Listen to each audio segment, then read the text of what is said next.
This is UCL Uncovering Politics. This week we're discussing life, politics and the power of ordinary hope with Professor Marc Stears, the inaugural director of the UCL Policy Lab.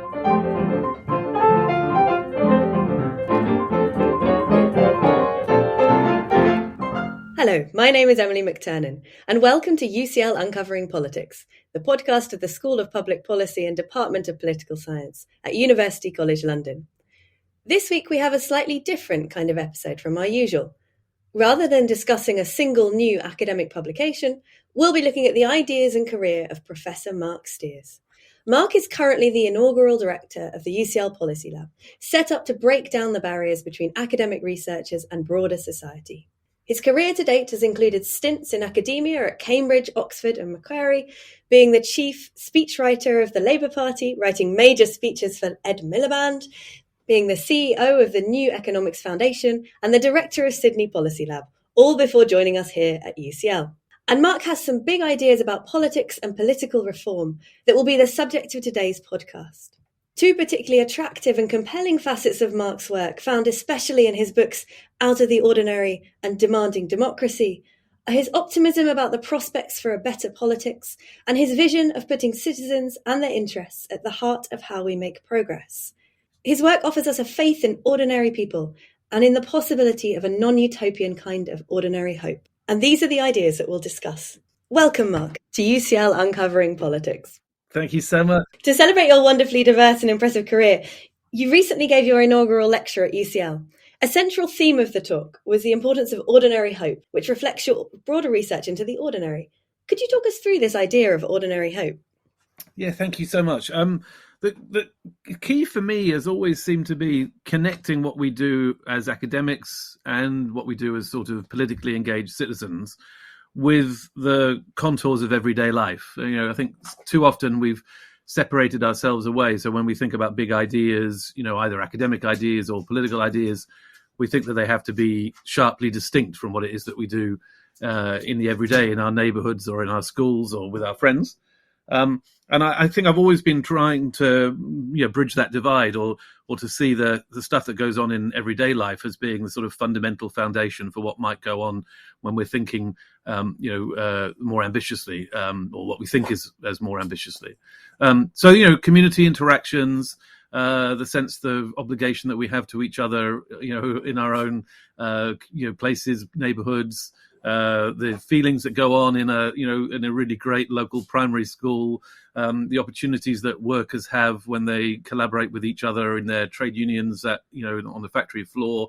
All of that, I think, provides the sort of foundation for what you've described as a sort of more optimistic sort of political and intellectual life. Great. And how do you see that connecting to or letting us say much about the broader geopolitical crises that we face more globally? I mean, you might think that looking at how things are going well in a local primary school isn't going to help us very much with thinking about what to do about the war in Ukraine or with rising energy prices or cost of living crises. So how do these two sets of things link up?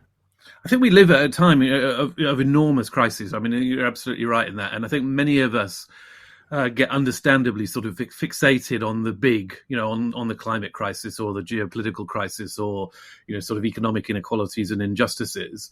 And then we're sort of, our eyesight or our focus is on them and what might be the global solutions to them.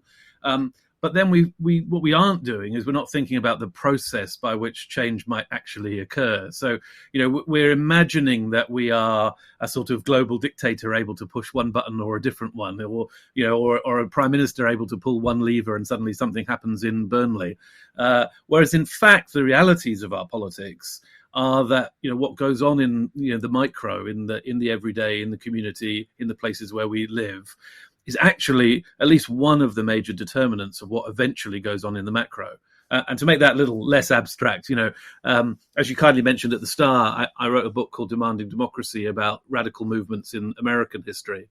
And the thing which becomes abundantly clear when you do that is that the civil rights movement, probably the most successful transformative political movement of the last century in advanced democracies, started with community action, not starting with action on Capitol Hill. Eventually, of course, got to big bits of legislation and major judicial decisions from the Supreme Court. But it all started with African American citizens refusing to be segregated in their workplaces or in their community cafes or in their schools through action that often began through everyday conversations on people's front doorstep or, as I've said, in primary schools or, round the corner, as it were. And I think, once you see that and you recognize that, it finally got to extraordinary heights, but beginning, as I say, kind of small or local, then you kind of think that there isn't a trade-off between these two things, but they're actually part and parcel of the same endeavor. And the thought you have is that we should be thinking of in terms of hope rather than anger in these contexts. Is that right? Because you might think, particularly with the example you've just given, that a really strong motivation for this kind of political change from the micro up to the macro would be something like rage or anger. And of course, a lot of philosophers recently have defended the importance of those motivations in reaching some kind of justice and progress. But your focus is very much more on the hope aspect. Yeah, look, I think there's no doubt that there are things to be angry about, and that there are moments in sort of political and social life where a sort of explosion of indignation gets something going, But I guess I come from a school of thought which distinguishes between what we call mobilization and sort of organizing. And sort of mobilization can happen, I think, with a big bang of anger. You get millions of people on the street to kind of shout. And that can have important consequences and long-term impacts. But it's different from what we call organizing, which is a sort of long, slower, drawn-out process whereby people get used to working with each other, come up with new solutions, put things into practice, experiment, try things out, and then do it all over again.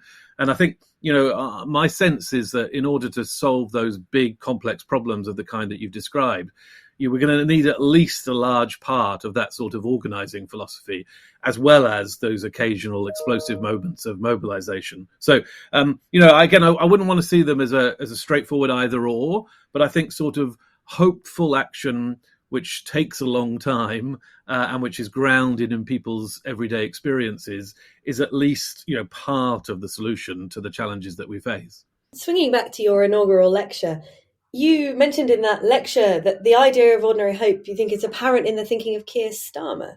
And you mentioned that Keir Starmer's upbringing to some degree reflects your own, growing up in the tail of the golden age of capitalism, where ordinary optimism was found, for example, in your personal experience of your family's economic progress.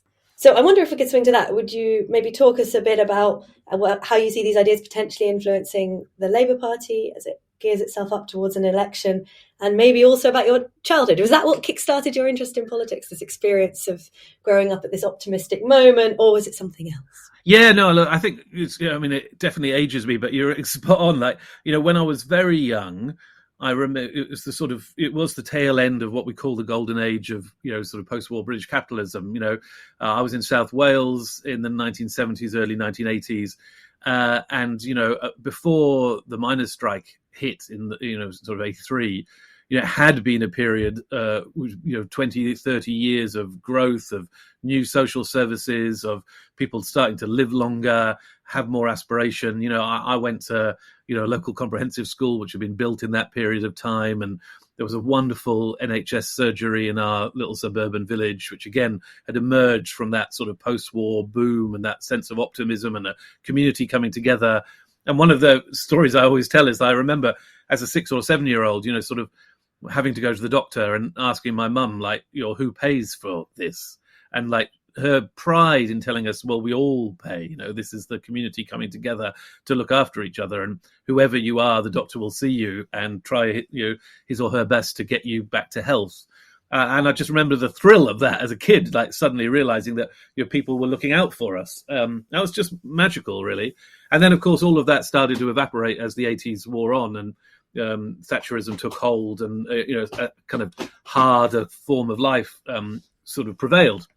And I think, what often when I'm looking back to my childhood or to earlier years from our politics, you think like so little of that sense of optimism and collective endeavour has survived. There have been upturns. There are things in the Blair and Brown years which were good, like the introduction of the minimum wage and all things like that. But nonetheless, that spirit of social cooperation and the hope that it gave ordinary families like my mum and dad, I think has long been missing.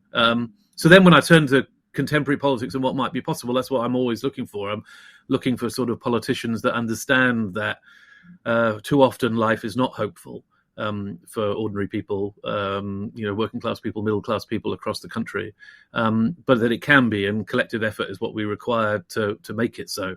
And so when you see glimmerings of that, it sort of makes me smile and gives me a bit of a spring in my step, and hopes that better times might be ahead. And you see some hope then for those better times.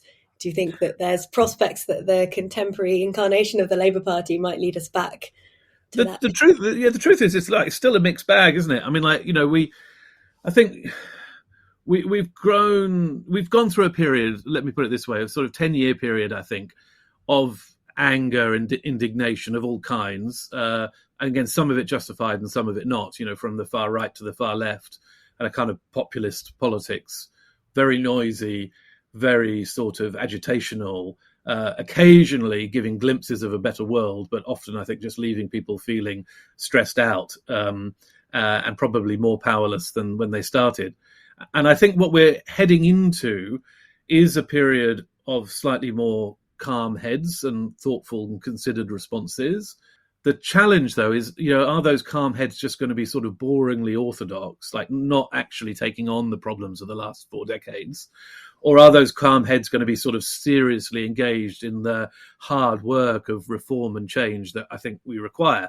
And, and on a good day at the moment, I think, all right, we might well get the latter. And there are bits of what Joe Biden's been doing and bits of what Anthony Albanese has been doing that make you think, well, there's a social democratic politics emerging, which is serious, considered, a little bit slow sometimes, but nonetheless dedicated to making things better.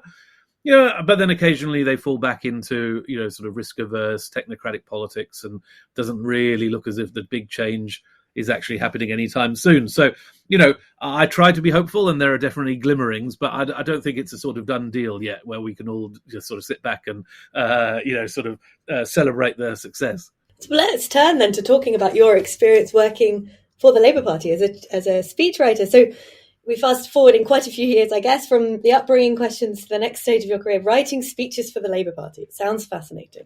Let's just start. Did your academic work in political theory impact your work as a speechwriter, do you think? Yeah, it did in 2 ways. I mean, the first way is I worked for Ed Milliband, and Ed is a wonderful man, but he's also a highly intellectual politician. So many of those speechwriting sessions with Ed were very familiar to any academics listening. So those of you who've written essays or papers or lectures, then it was often a very similar process with Ed. We'd read some books, we'd talk to some clever people, we'd kind of think things through, we'd go backwards and forwards and relitigate arguments, and it felt oftentimes being in an academic setting. And I know that some of his critics listening will say you could tell that from the outputs,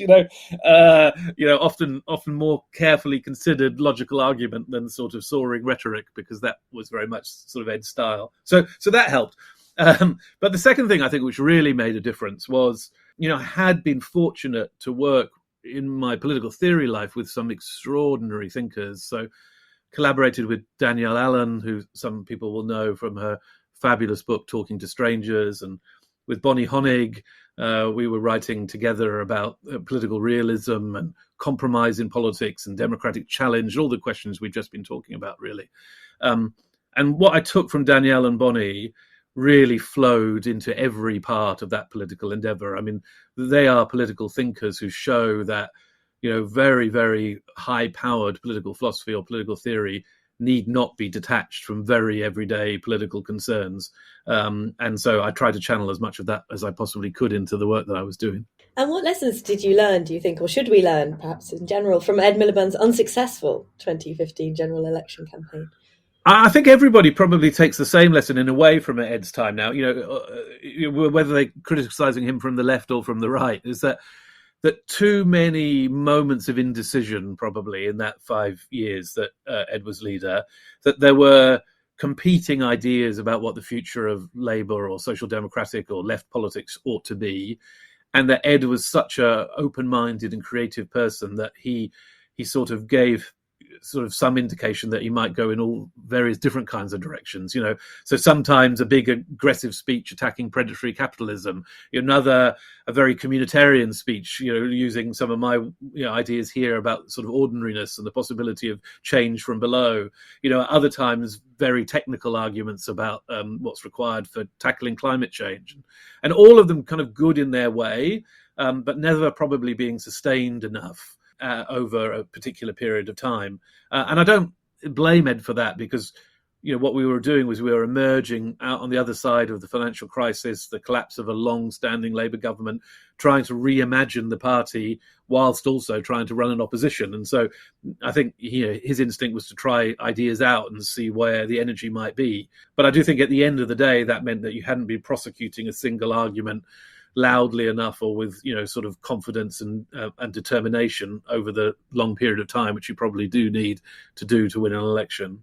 Great, and that leads us neatly on to the next question. So the next question was going to be, what do you think is a fundamental element of a good speech? And it sounds like in this context, perhaps consistency is one of those. Is there anything else that any budding or aspiring speechwriters might want to think about as they construct? Oh, absolutely. I mean, I do love the process of speechwriting. I mean, one of the great things about being able to step out of academia into speechwriting for the years that I did was you work with people who can do things with words which are just magical, which you never get taught as an academic, and so I worked with theatre directors and movie directors and script writers, and they taught me all kinds of amazing things about writing.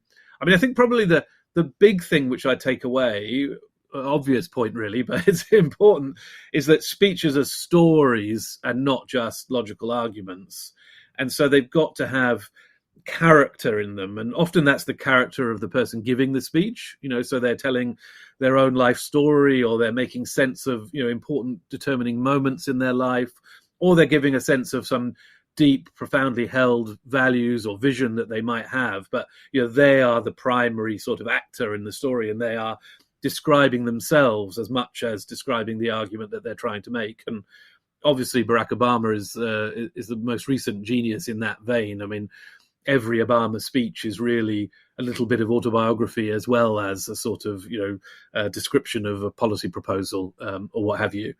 So I think that's probably the biggest lesson that I learned. And I've always tried to share that with anyone trying to write a speech, which is, if you hold yourself back or you don't allow yourself to be part of what it is that you're sharing, then your audience says, well, what's the point of listening to you? I could just read this in a textbook.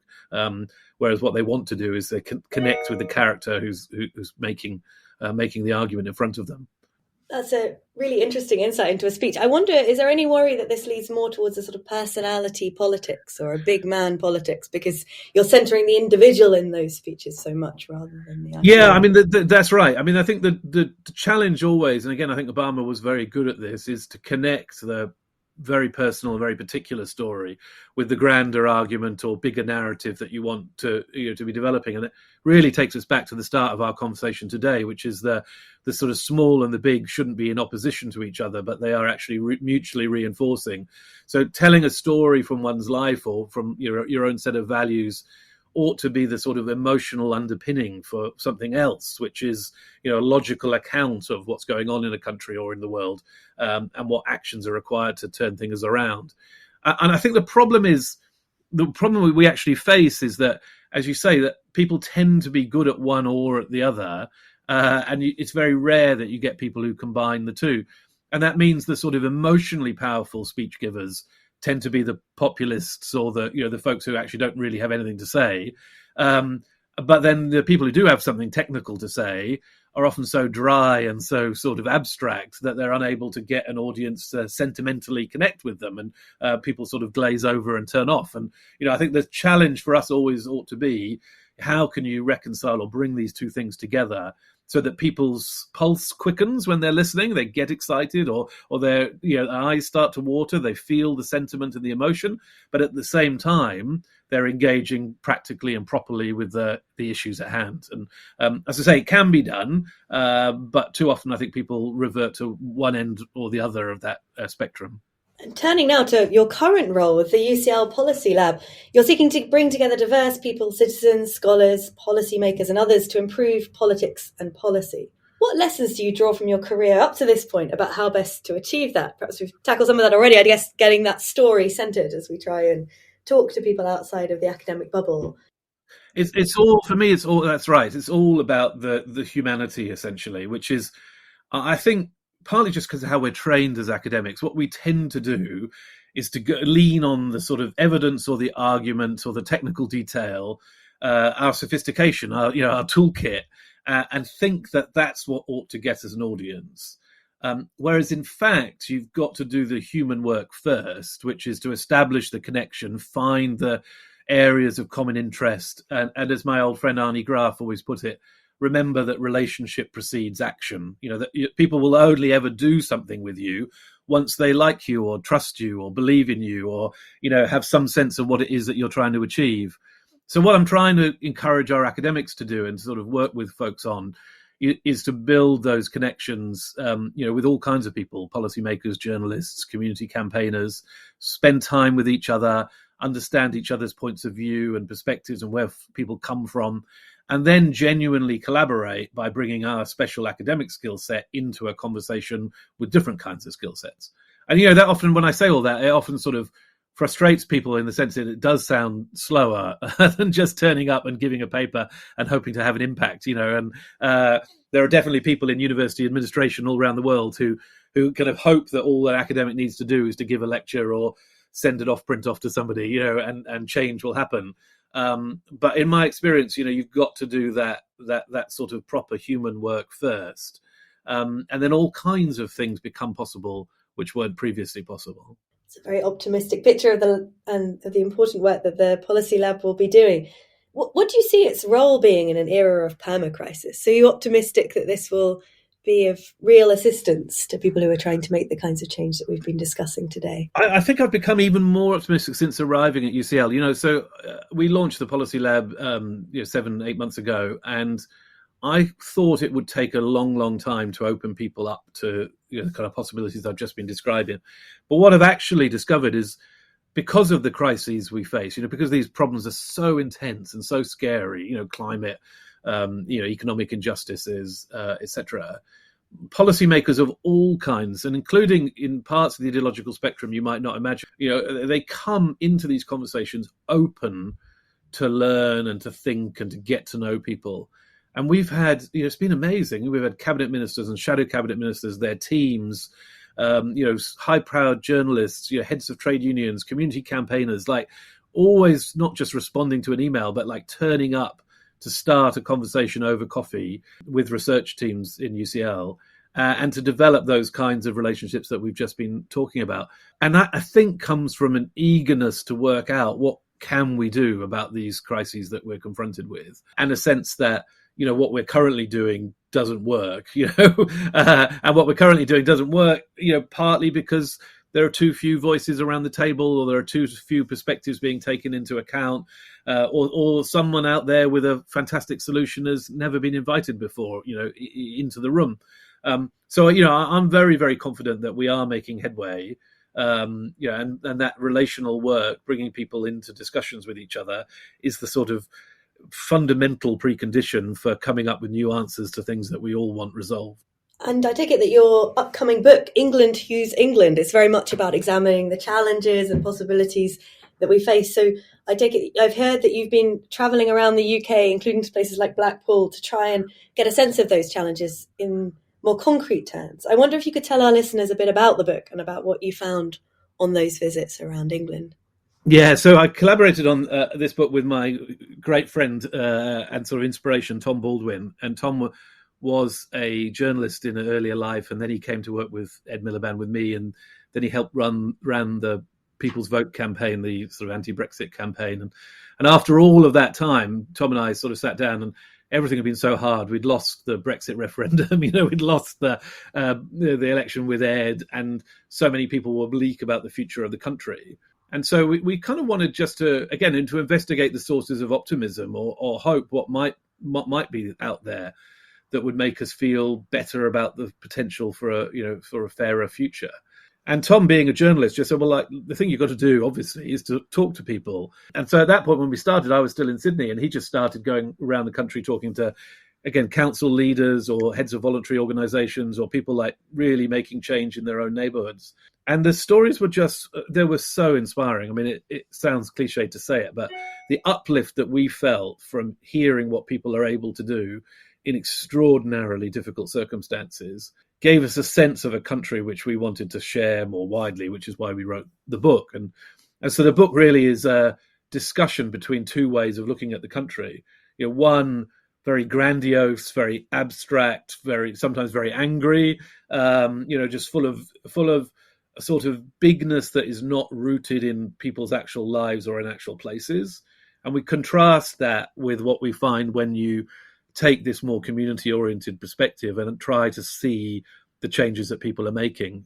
We went, Tom spent some time at Wolverhampton Wanderers Football Club and saw the work that their charitable foundation is doing on developing sort of racial integration, racial harmony in parts of Wolverhampton. And again, a most unlikely sort of source for social change, but the most wonderful stories of people coming together across difference in a community which has been riven by social hatreds in the past. It's just really fantastic stories. But also the work in Blackpool that the council leader is doing, trying to negotiate with both the Tory party and the Labour Party to get support for very basic social services in an extraordinarily challenged town. And just that level of dedication and eventual success, gives you a sense that there is something for all of us to do when we're confronted by the difficulties that we see all around us. So I take it this one's much more focused on contemporary change, contemporary politics, whereas your previous books, is this right? Is this fair to say, have been looking at the past to get potential solutions for the future?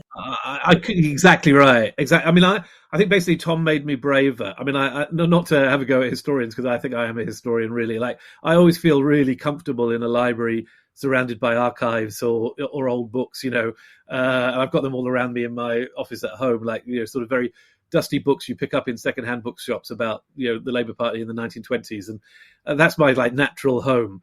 But Tom was saying, come on, the country is facing contemporary challenge, and it needs some of us to turn our minds to what we ought to do about it, or, especially those of us who've been in, roles advising politicians. Like, what would we say if we were sat in a room with Keir Starmer tomorrow, And to answer that, you have to talk to people or see people or research with people who are making change right now. And so, he gave me the energy and the impetus to do that. And I hope people will enjoy the kind of product, which I think takes the sort of ethos that I've tried to have in my historical work and brings it up to date. When should we expect this book? When does it hit the shelves? Who knows? It's off with the publisher, so I would love. It's the manuscript is done, and it's with its publisher right now, and we are going through the process that, again, any academic or listening to this podcast will know, of waiting for comments and feedback, and then publication dates. But hopefully sooner rather than later.